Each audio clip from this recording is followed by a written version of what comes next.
De quelle manière on réinterroge le passé constamment. Alors justement, vous l'avez réinterrogé, mais c'était aussi votre passé à vous, parce que vous l'avez vécu directement. Tout à l'heure, vous nous disiez que c'était extraordinaire à vivre cette période. Je crois que c'est, pour tous ceux qui l'ont vécu, en tout cas pour moi, ça a été un moment hors du temps. Quelque chose qui se passait où tout était intellectuellement remis en question, et notamment tout ce qui relevait des hiérarchies. Alors bien sûr, il y avait De Gaulle, De Gaulle depuis 10 ans c'est assez, etc. De Gaulle la guerre d'Algérie, De Gaulle la torture, de Gaulle un pouvoir très fort. Donc il y avait une forte contestation du pouvoir central. Le point de non-retour, 10 ans c'est assez.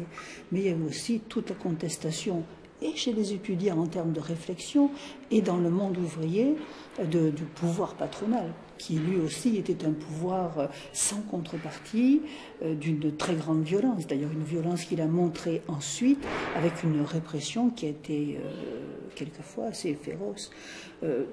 Pour les étudiants, le pouvoir non partagé, c'était le pouvoir des professeurs, notamment des mandarins, ce qu'on appelait les mandarins.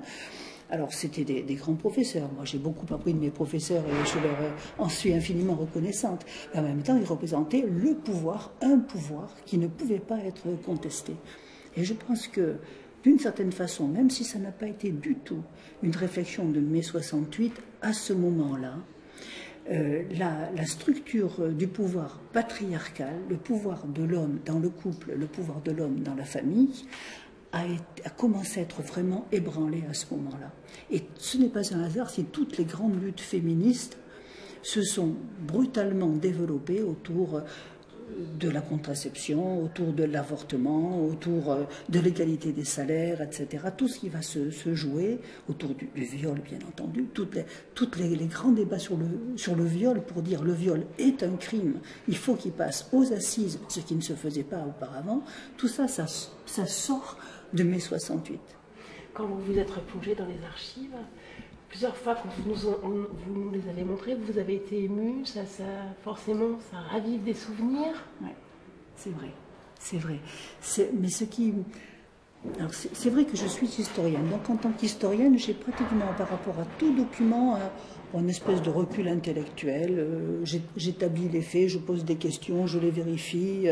Bon, le travail normal, je croise les sources. Le travail normal d'un historien. Mais c'est vrai que par moments, je suis tombée sur des documents issus directement de mon entourage proche. J'ai retrouvé donc ce document où un professeur méticuleux a pris depuis le 19 mai les comptes rendus remarquablement écrits de cette espèce de petite structure paritaire qu'on avait mise en place, à laquelle je participais, et tombé sur les noms de mes amis, sur les noms des professeurs, sur leurs signatures. Celle d'Anne-Marie Vocula, par exemple, on voit sa signature, et la mienne aussi, à un moment donné. Je dis ça, c'est extraordinaire. C'est comme si j'étais, à un moment donné, je m'étais retrouvée face à moi-même jeune.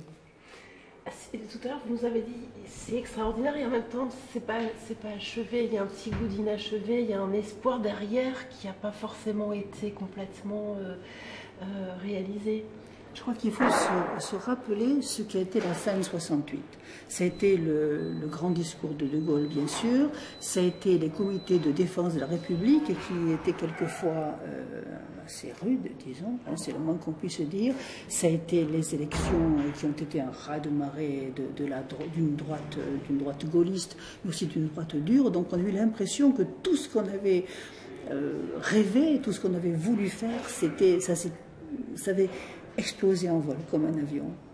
Alors bien entendu, il y a eu des résultats effectifs, notamment pour les salariés, il y a eu des résultats effectifs, y compris pour les étudiants. Mais il y a eu aussi une espèce de grand rêve qui, lui, a été en partie brisé et dont, je pense que beaucoup d'entre nous avons attendu que mai 68 revienne. Et toute l'année 68-69, où je suis encore étudiante, et je vais être professeure l'année après, j'ai passé mon année à faire des grèves, à faire des manifestations. Je dis je, mais comme un témoin parmi beaucoup d'autres. Hein. On attendait que ça reparte. Et c'est pas reparti. Et ce n'est pas reparti. Mais ça a germé. Merci. Comme ça, la boucle est bouclée.